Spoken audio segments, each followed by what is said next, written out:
اس نے فوراً اپنا موبائل اٹھا لیا، اپنے دل کی بھاگتی دوڑتی دھڑکنوں کو ایک ہی جگہ ٹھہرایا اور نمبر ڈائل کیا۔ کال مل گئی تھی لیکن رنگ نہیں گئی تھی۔ دوسری طرف سے نمبر کی بزی ٹیون مل رہی تھی۔ نمبر اس نے 1 منٹ کے وقفے سے پھر ڈائل کیا، لیکن وہی بزی ٹیون۔ دوسری، تیسری، چوتھی اور 5ویں بار بھی نمبر بزی ہی ملا۔ مومل جھنجھلا گئی، اس کی آنکھوں میں آنسو آ گئے تھے۔ Happy birthday to you, happy birthday to you, happy birthday my dear darling. Alia پاک کرسٹل کی چھوٹی سی ٹرالی دھکیلتی ہوئی اندر داخل ہوئی تھی۔ ٹرالی کے اوپر ایک چھوٹا سا کیک سجا ہوا تھا اور کیک پر کینڈل روشن تھی۔ اپنی ماں کی اتنی محبت پر اس کی آنکھوں میں مزید آنسو آ گئے تھے۔ وہ ننگے پاؤں بیڈ سے اتر کر بھاگ کر ان سے لپٹ گئی۔ Thank you mama, thank you so much. وہ ان سے لپٹ کر رو رہی تھی۔ آئی لو یو میری جان، آئی لو یو۔ وہ اس کا سر تھپکتے ہوئے اس کی کمر سہلانے لگی تھی۔ Happy birthday to you. اچانک کھلے دروازے سے سحر اور ماریا زور زور سے گنگناتی ہوئی اندر داخل ہوئی تھیں۔ مومل ان کی محبت پر مسکرا دی۔ رات کے اس پہر وہ اپنے گھر سے اس کے گھر صرف وش کرنے آئی تھیں۔ تھینکس۔ چلو اب جلدی سے کیک کاٹو، میں بس کھانے کے لیے جاگ رہی ہوں۔ سحر نے شرارت سے بولا۔ کیوں؟ تمہارے بھائی نے تمہیں کیک نہیں کھلایا؟ مومل بے ساختہ کہہ گئی۔ ارے ان کو تو ابھی وش بھی نہیں کیا، انہیں وش کرنے کے لیے کال ملائی تھی تو ان کا نمبر پہلے سے بزی تھا۔ ٹھہرو میں ایک بار پھر ٹرائی کرتی ہوں۔ سحر نے اپنے نمبر سے پھر اس کا نمبر ڈائل کیا، لیکن وہی بزی ٹیون۔ مومل نے جلتے سلگتے دل کے ساتھ سر جھٹک دیا۔ چلو میں تمہیں کیک کھلاتی ہوں۔ اس نے چھری تھام لی تھی۔ آج وہ 20 سال کی ہو چکی تھی۔ مسز آفاق کی خوشیوں کا کوئی ٹھکانہ نہیں تھا۔ وہ اتنی سی دیر میں کئی بار اس کی نظر اتار چکی تھیں۔ اس کا صدقہ بھی دیا تھا۔ تھوڑی دیر میں اس نے کیک کاٹا اور پھر ان تینوں کو سرو کیا تھا۔ آدھے گھنٹے بعد وہ تینوں چلی گئی تھیں اور مومل بیڈ روم میں اکیلی رہ گئی۔ ٹھیک 1 گھنٹے بعد ماہین کا فون آیا تھا۔ اس نے اسے وش کرنے کے لیے فون کیا تھا۔ ماہین بولتی رہی اور وہ سنتی رہی۔ 10 منٹ بعد اس کا فون بند ہوا تو مکرم کے میسیجز آنا شروع ہو گئے۔ وہ بھی اسے وش کر رہا تھا۔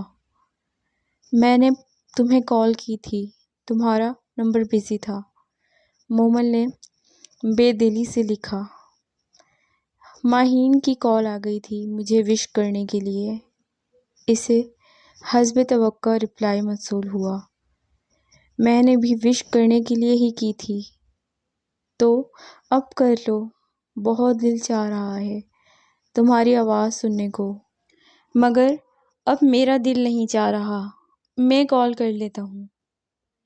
میں تمہاری کال یا کریڈٹ کی محتاج نہیں ہوں۔ ایسی باتیں کیوں کر رہی ہو؟ مکرم کی حیرانی اس کی میسیجز سے ظاہر ہو رہی تھی۔ تم کوئی اور بات کرو، مومل نے بات بدلنی چاہی۔ آئی مس یو۔ مکرم نے آئی مس یو کا پکچر میسیج سینڈ کیا تھا۔ تھینکس، میں نے فارمل سا لکھ دیا۔ تھینکس کس لیے؟ مجھے مس کرنے کے لیے۔ تم بدل گئی ہو مومل، میں جانتی ہوں، اور میں یہ بھی جانتی ہوں کہ تم بھی بدل گئے ہو۔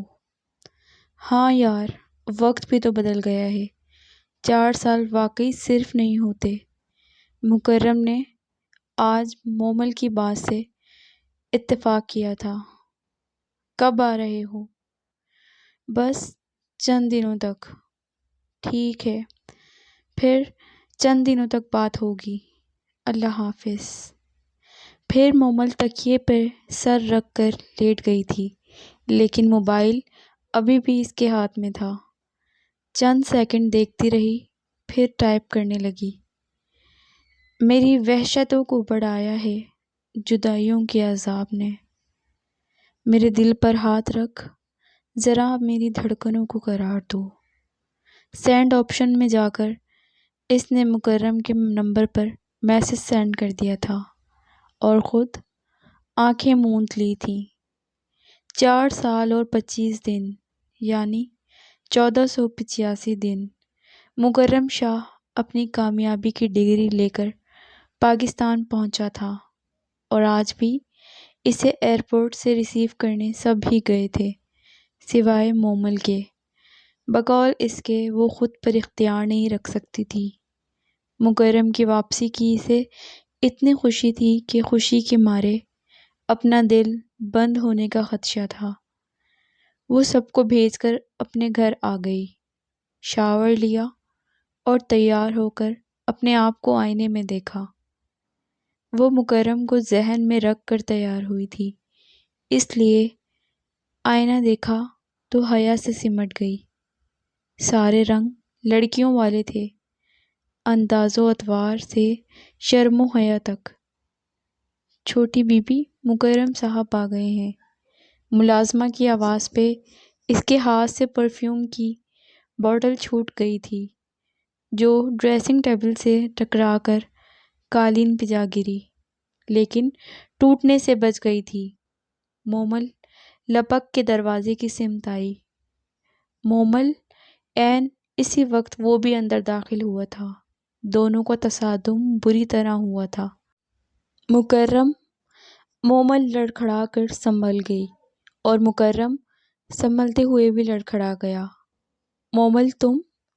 وہ سرتاپا اسے بے یقین نظروں سے دیکھ رہا تھا اور مومل اس کی نظر کے لمس سے ہی سمٹ گئی تھی۔ میں تم سے پوچھ رہا ہوں۔ مکرم نے اس کا بازو ہلایا۔ کوئی شک ہے تمہیں؟ مومل نے نظر اٹھا کر اس کو دیکھا، مگر اس کے چہرے پر اس کی نظر بڑھ نہ سکی تھی۔ وہ کتنا خوبصورت، کتنا فریش اور صحت مند ہو گیا تھا، مومل جی بھر کے بھی دیکھ نہ پائی۔ شک نہیں ہے، شوق لگا ہے۔ کیا مومل ایسی بھی ہو سکتی ہے؟ وہ دونوں ایک دوسرے کو دیکھ کر خوش اور حیران ہو رہے تھے۔ اور تم اور گڈ لکنگ ہو گئے ہو، وہ کہے بنا نہ رہ سکی۔ جانتا ہوں، وہ ہنس دیا۔ میرے ساتھ گھر چلو، سب انتظار کر رہے ہوں گے۔ وہ اس کا ہاتھ پکڑتے ہوئے باہر چل دیا۔ اوکے چلتی ہوں، لیکن میرا ہاتھ تو چھوڑو۔ اس نے اس کی گرفت سے اپنا ہاتھ نکالنا چاہا۔ اب گھر چل کے ہی چھوڑوں گا۔ تم بڑے عرصے سے تنگ کر رہی ہو، مجھے ہر بات کا حساب دینا ہوگا تمہیں۔ مکرم اس کی ایک بھی سنے بغیر اسے ساتھ لیے اپنے گھر آ گیا تھا۔ مومل کی وجہ سے وہ اپنے گھر جانے کی بجائے سیدھا اس کے گھر گیا تھا، اور جیسے ہی اسے لے کر واپس آیا، وہ سبھی ہنس دیے تھے۔ مجرم پکڑ لیا تم نے؟ جی، بڑی مشکل سے پکڑ کر لے کر آیا ہوں۔ مکرم اسے ساتھ لیے صوفے پر ہی بیٹھ گیا۔